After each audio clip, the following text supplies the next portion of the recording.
Sveiki, pristatau Jums pranešimą apie socialinį verslą. Kas tai yra ir kodėl tai svarbu. Aš esu Mindaugas Danys. Pranešimas parengtas vykdant ES finansuojamą Erasmus Plus programos projektą Socialinio verslumo skatinimas Baltijos jūros regione.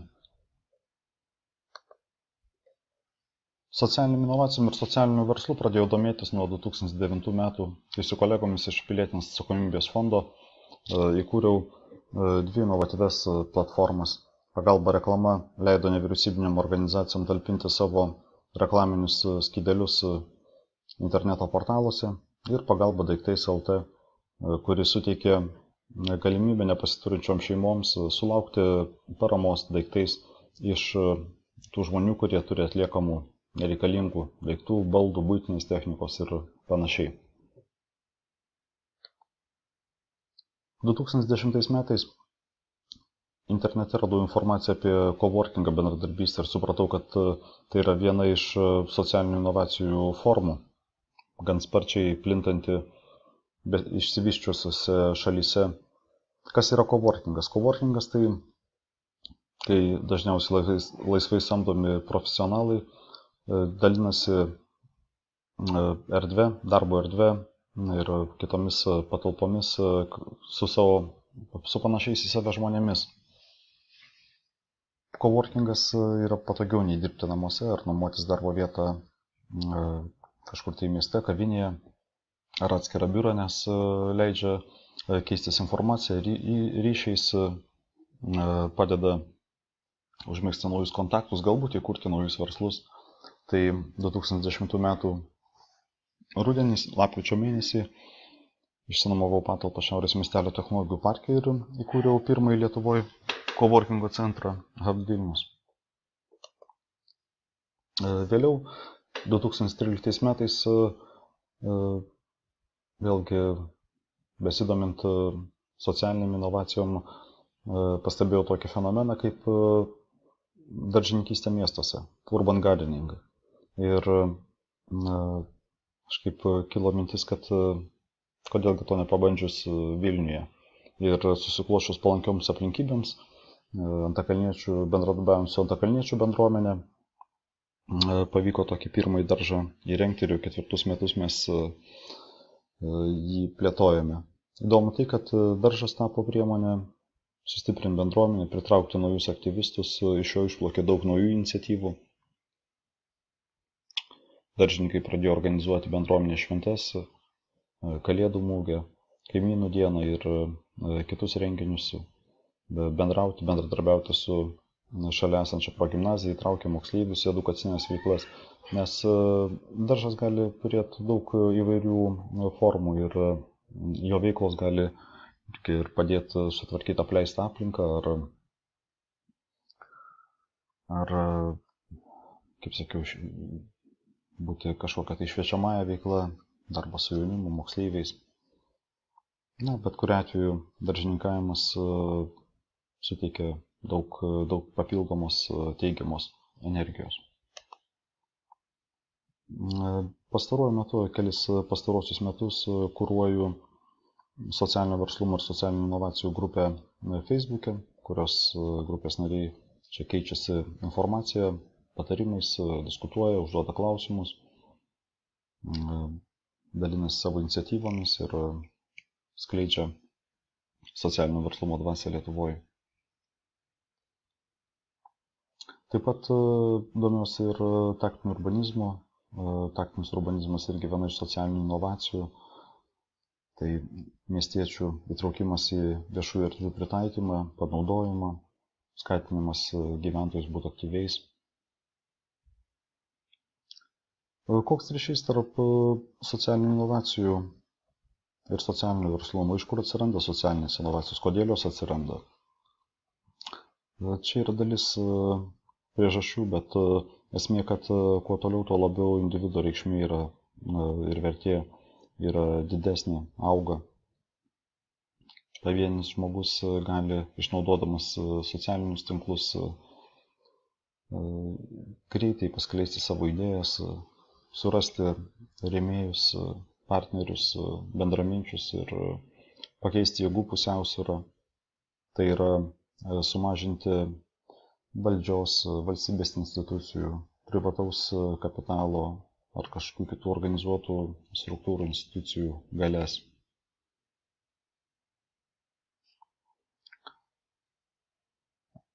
Tokie pokyčiai gimdo socialinės inovacijas, ar jie patys tampa socialinėmis inovacijomis. Kasgi tai yra socialinė inovacija ir kodėl tai svarbu? Tai socialinė inovacijos apibrėžimų gali būti nemažai, bet man patinka tas, kuris skelbia, kad socialinė inovacija yra netradicinių sprendimų pritaikymas, perkeliamas, sprendžiant socialinės aplinkosauginės problemas. Labai svarbus informacinių technologijų vaidmuo socialinių inovacijų gyvendinime. Socialinės inovacijos man tai taip pat tiesioginis ryšys su socialiniu verslu, nes socialiniai verslininkai jie paima ir pritaiko socialinį inovaciją, sukuria verslo modelį, kuris yra tvarus ir leidžia uždirbti pinigus, sprendžiant socialinės problemas. Štai pavyzdys Kopenhagoje. Socialinis verslininkas įkūrė verslą, kuris sukuria darbo vietą pabėgėliams, migrantams, bedarbiams, benamiams. Jis apmoko juos prižiūrėti avilius, nuperka avilius ir paskiau surenka ir perdirba ir galų gale parduoda medų. Ir tie aviliai yra statomi Kopenhagoje. Ir kodėl tai yra socialinė inovacija? Todėl, kad išnaudojami neišnaudoti ištekliai, šiuo atveju miestas, namų stogai, kur statomi aviliai, yra darbas sukuriamas žmonėms, kurie turi problemų integruojantis ar surandant darbus, didinami jų įgūdžiai. Ir verslo modelis remiasi tuo principu, kad vis tiek sukuriamas kokybiškas produktas, kuris yra parduodamas, ir dalis pelno būtent skiriama šito verslo auginimui, daugiau plėtrai, žmonių perkvalifikavimui, darbuotojų perkvalifikavimui ir apmokymui. Kitas socialinis verslas Detroite kilo studentijai.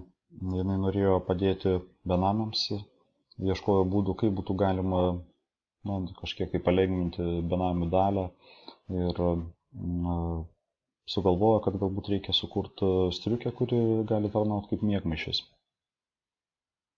Ir jinai po keleto prototipų, kuriuos pasigamino, pasirinko jau tą modelį, kuris buvo patogus ir lengvas, estetiškai patrauklus, ir pradėjo tokių striukių gamybą. Vėlgi įdarbindama moteris, kurios buvo bedarbės, apmokydama jas siuvėjo amato. Kas įdomu, ir tai dažnai irgi būdinga socialiniams verslams, jie stengiasi išnaudoti įvairias galimybės ir sustiprinti savo įtaką, galbūt poveikį aplinkai. Tai jinai naudoja medžiagą iš atliekų, atraižų automobilių pramonės, nes Detroite daug automobilių įmonių, ir tai automobilio salono apdaila yra naudojama striukių gamybai. Tokiu būdu dalis žaliavos, kuri šiaip būtų išmesta, padidintų taršą ar šiukšlių kiekį, jinai grąžinama atgal į gyvenimą ir dar pritaikoma geriems darbams. Dar vienas socialinio verslo pavyzdys - $1 akiniai. Kaip žinote, pasaulyje yra, 3 milijardai, gal daugiau žmonių, kurie gyvena už $1 per dieną, tai yra ant skurdo ribos, žemiau skurdo ribos. Tačiau jie vis tiek perka prekes, turi poreikius, ir regėjimas, geras regėjimas yra daugam raktas į papildomas pajamas, geresnį gyvenimą, galimybę skaityti, atlikti kažkokią kitą veiklą. Ir vienas vokietis inžinierius sugalvojo būdą, kaip galima būtų nesunkiai pasigaminti nebrangius akinius. Ir socialinis verslas gimė, išplaukė iš šitos idėjos tuo, kad jisai sukūrė sistemą, kaip galima būtų tuos rėmelius platinti Afrikoje ir jau prekybos atstovai galėtų savarankiškai, atsižvelgiant į kiekvieno kliento poreikius, išlankstyti ar pagaminti vietoje tinkamus akinius. Ta prasme, kad būtų kuo mažiau investicijų, kuo mažiau kaštų, sąnaudų ir taip toliau. Ir kad verslas galėtų augti nevaržomai. Šitą nuotrauką pasiskolinau iš garsaus Latvijos socialinio verslininko Fionn Dobin. Jisai persikėlė prieš kažkiek laiko gyventi iš Vokietijos į Latviją, į Rygą ir įkūrė vieną pirmųjų socialinių verslų Baltijos šalyse, Mamų. Tai jo klausimas, kai jis parodė šitą nuotrauką, buvo toksai, ką jis čia yra, ką jūs matote. Mes sakom, tai yra šalikas. Taip, sako, čia šalikas, bet ar jūs sutiktumėt už jį kažkiek tai mokėti? Aišku, akivaizdu, kad nieks salėje nepasakė, kad mokėtų pinigus už šitą šaliką. Nes jisai neestetiškas, negražus. Ir tuomet nuotraukoje dešinėje jis parodė savo šaliką, kurį jisai gamina ir kurį gamina jo socialinis verslas. Jame dirba mamos vienos auginančius vaikus namuose. Ir jo šalikas parduotuvėje kainuoja 80 eurų beveik. Ir to šalikų žmonės perka, bet perka todėl, kad jisai sukūrė sėkmingą socialinį verslą, jisai sukūrė gerą produktą. Ir jo idėja, jo mintis buvo tame, kad tu gali iš gailesčio paskatinti kažką tai nupirkti savo prekę ar paslaugą, bet tu turi, norint, kad tai būtų nuolatinis procesas, kad tu prekių galėtum parduoti vis kuo toliau, tuo daugiau ir platesniam ratui klientų, tu turi vis tiek, net jeigu esi ir socialinis verslas, gaminti gerą ir kokybišką produktą. Vienas labai įdomus socialinis verslas iš Vilniaus, tai prekybos sistema padėti mamoms parduoti naudotus drabužėlius. 3 dienoms Litexpo tampa didžiausia vaikiškų drabužėlių parduotuvė. Čia Muhammad Yunus iš Bangladešos, jis yra socialinio verslumo idėjinis, kaip ir vadas, lyderis, Nobelio premijos laureatas. Jis irgi surašė savo principus, kas yra socialinis verslas pagal jį. Šiaip socialinis verslas supaprastinti yra daryti gerus darbus uždirbant pinigus. Ir tai nėra nevyriausybinė organizacija, nes jie generuoja pajamas ir turi išsilaikyti iš paslaugų prekių pardavimo, bet ir nėra pilnas pelno siekiantis verslas, kadangi socialinio verslo tikslas ir misija yra socialinis poveikis, socialinis problemos sprendimas. Socialinis verslas Lietuvoje auga kasmet, bet vis dar neturi sisteminio palaikymo. Buvo priimta socialinio verslumo koncepcija, tačiau dar jai trūksta, jos įgyvendinimui trūksta papildomų dokumentų. Ir finansinė parama socialiniams verslams Lietuvoje nėra skiriama, priešingai nei Didžiojoje Britanijoje ir kitose išsivysčiusiose šalyse, kur suprantama socialinio verslumo nauda.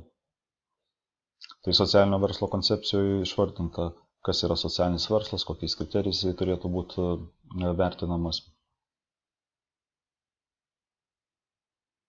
Bendrai paėmus, aš jau minėjau keletą principų, bet svarbu, kad socialiniai verslai išnaudotų rinkos mechanizmus ir, aišku, dažniausiai tas yra ir neišvengiama, nes reikia konkuruoti su pelno siekiančiais verslais, nevyriausybinėm organizacijom, bet ir dar daryti savo tą teigiamą poveikį aplinkai, socialinį poveikį. Čia pavyzdys, kaip Didžiojoje Britanijoje socialinio verslo ženklas yra suteikiamas, kad bent jau 50% pelno tu turi reinvestuoti, 50% pajamų gauti ne iš labdaros paramos, kas nėra uždraudžiama socialiniam verslui, bet iš paslaugų prekių pardavimo. Bet svarbiausia, tu turi įrodyti, kad tu kuri socialinę vertę, tu sprendi socialinės problemas. Kaip pavyzdys, dar vienas pabaigai, irgi žibintas pakraunamas saulės baterijom, padedantis trečio pasaulio šalims, socialinis verslas įplatina.